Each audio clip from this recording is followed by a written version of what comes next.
राधे राधे प्यारे भक्तों, श्याम सदाशिव चैनल में आप सभी का स्वागत है।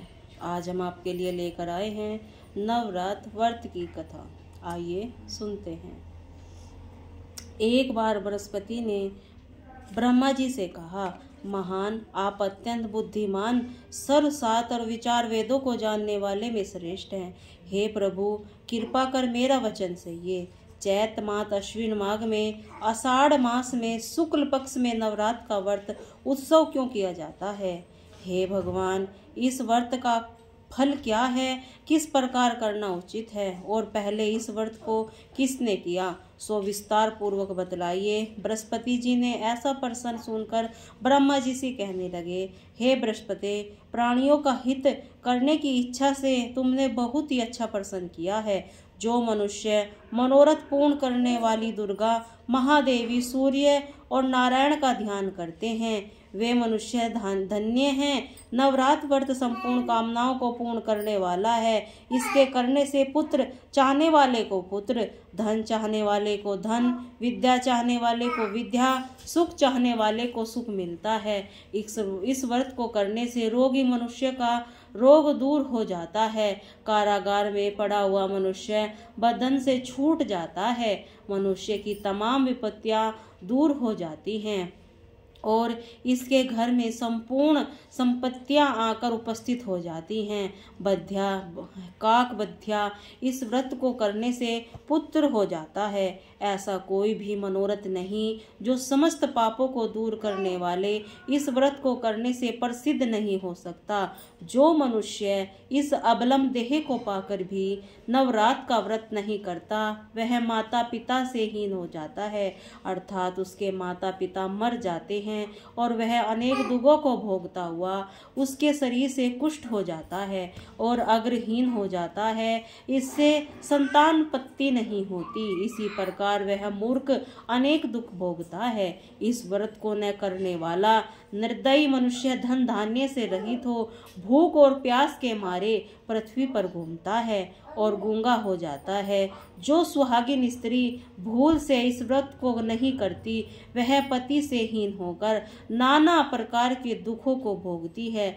यदि व्रत करने वाला मनुष्य सारे दिन का उपवास न कर सके तो एक समय भोजन करे और उस दिन बंधुओं सहित नवरात्र व्रत की कथा श्रवण करे। ब्रह्मा जी ने आगे कहा, बृहस्पति, जिसने पहले इस महाव्रत को किया उसका पवित्र इतिहास मैं तुम्हें सुनाता हूँ, तुम सावधान होकर सुनो।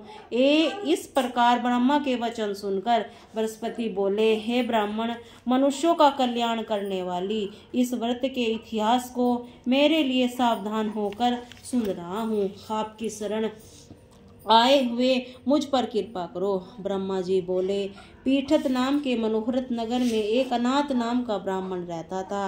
वह भगवती दुर्गा का भक्त था। उसके संपूर्ण सद्गुणों से युक्त मानो ब्रह्मा जी सबसे पहली रचना हो ऐसी अर्थात नाम वाली सुमति नाम को एक अत्यंत सुंदर कन्या पैदा हुई।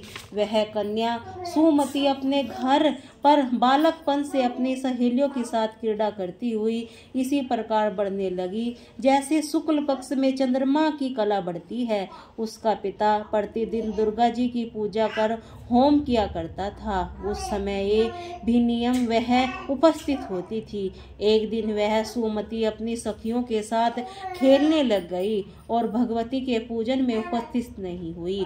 उसके पिता को पुत्री पर ऐसी असावधानी देखकर क्रोध आ गया और पुत्री से कहने लगा, अरे दुष्ट पुत्री, आज प्रभात से तूने भगवती का पूजन नहीं किया है। इसी कारण मैं किसी कुष्ठी या दरिद्र मनुष्य के साथ तेरा विवाह करूंगा। इसी समय कुपित पिता के वचन सुनकर सुमति को बड़ा दुख हुआ और पिता से कहने लगी, पिताजी, मैं आपकी कन्या हूँ, मैं आपकी सब तरह से अधीन हूँ। जैसी आपकी इच्छा हो वैसा ही करो।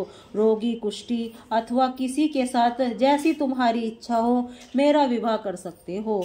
वही तो मेरा भाग्य लिखा है।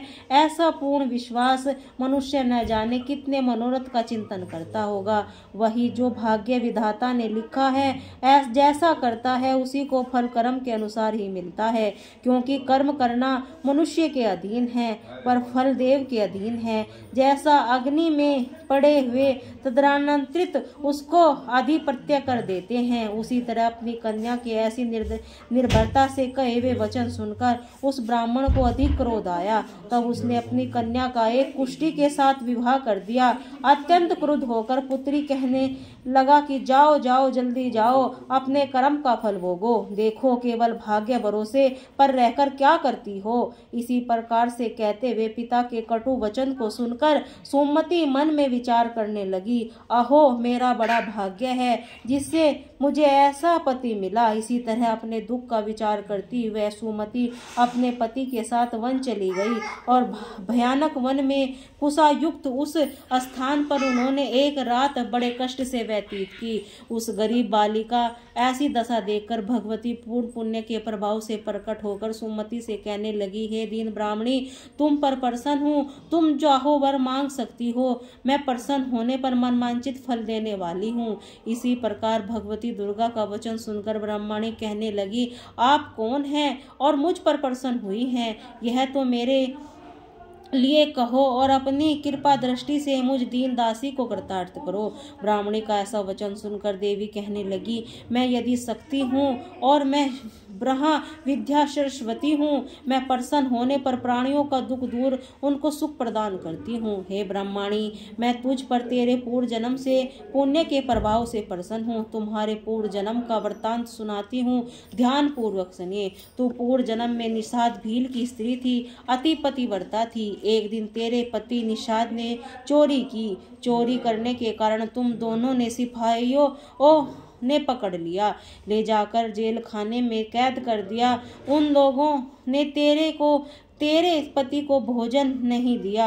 इसी प्रकार नवरात्र के दिनों में तुमने न तो कुछ खाया न ही जल पिया, इसीलिए 9 दिन तक नवरात्र का व्रत हो गया। हे ब्रह्माणी, तुम दिनों में जो व्रत हुआ उस व्रत के प्रभाव से प्रसन्न होकर तुम्हें मन मांचित वस्तु दे रही हूँ। तुम्हारी जो इच्छा हो सो मांगो। इसी प्रकार दुर्गा के कहे हुए वचन सुनकर ब्रह्माणी बोली, अगर आप मुझ पर प्रसन्न हैं तो हे दुर्गे, आपको प्रणाम करती हूँ, कृपा करके मेरे पति के कोढ़ को दूर करो। देवी कहने लगी, उन दिनों जो तुमने व्रत किया था उस व्रत के एक दिन का पुण्य अपने पति का कोढ़ दूर होने के लिए अर्पण करो। मेरे प्रभाव से तेरा पति कोढ़ से रहित होगा, सोने के समान शरीर वाला हो जाएगा।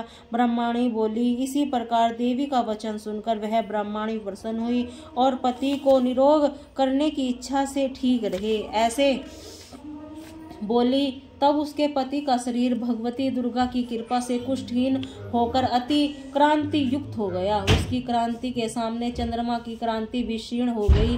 वह ब्रह्माणी पति को मनोरथ देह से देकर देवी को अति पराक्रम समझकर स्तुति करने लगी। हे दुर्गे, आप दुर्गंध को दूर करने वाली, तीनों जगत की एक सताप हरने वाली, समस्त दुखों को दूर करने वाली, रोगी मनुष्यों को निरोग करने वाली, प्रसन्न होने पर मनमांचित वस्तु देने वाली, दुष्ट मनुष्य को नाश करने वाली हो। तुम ही सारे जगत की माता पिता हो। हे अम्बे, मुझे अपराध रहित अबला का मेरे पिता से कुष्ठी साथ विवाह कर मुझे घर से निकाल दिया है। उसकी निकाली हुई पृथ्वी पर घूमने लगी। आपने ही मेरा इस आपत्ति रूपी समुद्र से उद्धार किया है। हे देवी, आपको प्रणाम करती हूँ, मुझ दीन की रक्षा करो। ब्रह्मा जी बोले, हे बृहस्पति। इसी प्रकार सुमति के मन में देवी बहुत स्तुति की। इससे की हुई स्तुति सुनकर देवी बहुत संतोष हुई और ब्रह्माणी से कहने लगी, हे ब्रह्माणी, तुम्हारे उदर तालाक मासक एक अति बुद्धिमान, धनवान, कीर्तिवान, ज्योतिमय पुत्र शीघ्र ही होगा। ऐसा कहकर देवी उस ब्रह्माणी ने फिर से कहने लगी, ब्रह्माणी, और जो कुछ तेरी इच्छा हो वही मनमांचित वस्तु मांग सकती हो। ऐसा भगवती दुर्गा का वचन सुनकर सुमति बोली, हे भगवती दुर्गे, अगर आप मेरे ऊपर प्रसन्न हैं तो कृपा करके मुझे नवरात्रि विधि बतलाइए। हे दयावती, जिस विधि के नवरात्र व्रत करने से आप प्रसन्न होती हैं, इस विधि से उसके फल का मेरे लिए विस्तार से वर्णन करें। इसी प्रकार ब्रह्माणी के वचन सुनकर दुर्गा कहने लगी, ब्रह्माणी, मैं तुम्हारे लिए संपूर्ण पापों को दूर करने वाली नवरात्र का विदित विधि को बतलाती हूँ, जिसको सुनने से तमाम पापों से छूटकर मोक्ष की प्राप्ति हो जाती है। तुम ध्यान से सुनो। अश्विन मास में शुक्ल पक्ष की प्रतिमा से लेकर 9 दिन तक विधि पूर्वक व्रत करे। यदि दिन भर का व्रत न कर सके तो एक समय भोजन करे। पढ़े लिखे ब्राह्मणों से पूछकर घट स्थापना करे। वाटिका बनाकर उसको प्रतिदिन जल से सींचे। महाकाली, महालक्ष्मी, महासरस्वती की मूर्ति बनाकर उनकी नित्य विधि सहित पूजा करके पुष्पों से विधि पूर्वक आदरिया करे। बिजोरा के फूल से अर्घ देने पर रूपी प्राप्ति हो। जयफल की कीर्ति, दाग के कार्य की सिद्धि होती है। आंवले के सुख और केले के भूषण की प्राप्ति होती है। इसी प्रकार फलों से अर्घ देकर यदा विधि हवन करे। खांड, घी, गेहूं, शहद, जौ, तिल, बिलम, नारियल, दाक, कदम इसमें हवन करे। गेहूं के होम करने लक्ष्मी की प्राप्ति होती है। खीर व चंपा पुरुषों से धन, पत्तों के तेज सुख की प्राप्ति होती है। आंवले की कीर्ति और केले के से पुत्र की प्राप्ति होती है। कमल से राज सम्मान और दाखों से सुख संपत्ति की प्राप्ति होती है। खांड, घी, नारियल, शहद, जौ और तिल इसमें अथाह फलों से होम करने से मनवांछित वस्तु की प्राप्ति होती है। व्रत करने वाला मनुष्य इस विधान को होम कर आचार्य को अत्यंत नम्रता के साथ प्रमाण करे। यज्ञ की सिद्धि के लिए उसे दक्षिणा दे। इस महामंत्र को पहले बतलाई हुई विधि के अनुसार जो कोई करता है उसके सब मनोरथ सिद्ध हो जाते हैं। इसमें तनिक भी शयन नहीं है। 9 दिनों में कुछ दान आदि दिया जाता है, उसका करोड़ों गुना फल मिलता है। इस नवरात्रि के व्रत करने से ही अश्वमेध यज्ञ का फल मिलता है। हे ब्रह्माणी, इन संपूर्ण कामनाओं को पूर्ण करने वाले उत्तम व्रत को तीर्थ, मंदिर अथवा घर में ही विधि के अनुसार करें। ब्रह्माणी जी आगे बोली, हे बृहस्पति, इसी प्रकार ब्रह्माणी को व्रत की विधि फल बताकर देवी अंतर ध्यान हो गई। जो मनुष्य स्त्री इस व्रत को विधि पूर्वक करता, इस लोक परलोक में सुख पाकर अंत में दुर्लभ मोक्ष को प्राप्त होता है। हे बृहस्पति, यह दुर्लभ व्रत तथा महात्मन मैंने तुम्हारे लिए बतलाया है। ब्रह्मा जी के वचन सुनकर ब्रह्माणी आनंद के कारण रोमांचित हो गई। ब्रह्मा जी कहते हैं, हे ब्रह्माणी, आपके मुझ पर अति कृपा की, जो अमृत के समान इस नवरात्रि व्रत का महात्म्य सुनाया है। हे प्रभु, आपके बिना कौन इस महात्म्य को सुना सकता है। ऐसे बृहस्पति जी के वचन सुनकर ब्रह्मा जी बोले, हे बृहस्पति, तुमने सब प्राणियों का हित करने वाले सब अलौकिक व्रत को पूछा है, इसीलिए तुम धन्य हो। यह भगवती शक्ति संपूर्ण लोगों को प्राप्त करने वाली इस महादेव के प्रभाव को कौन जान सकता है। बोले भगवती माँ की।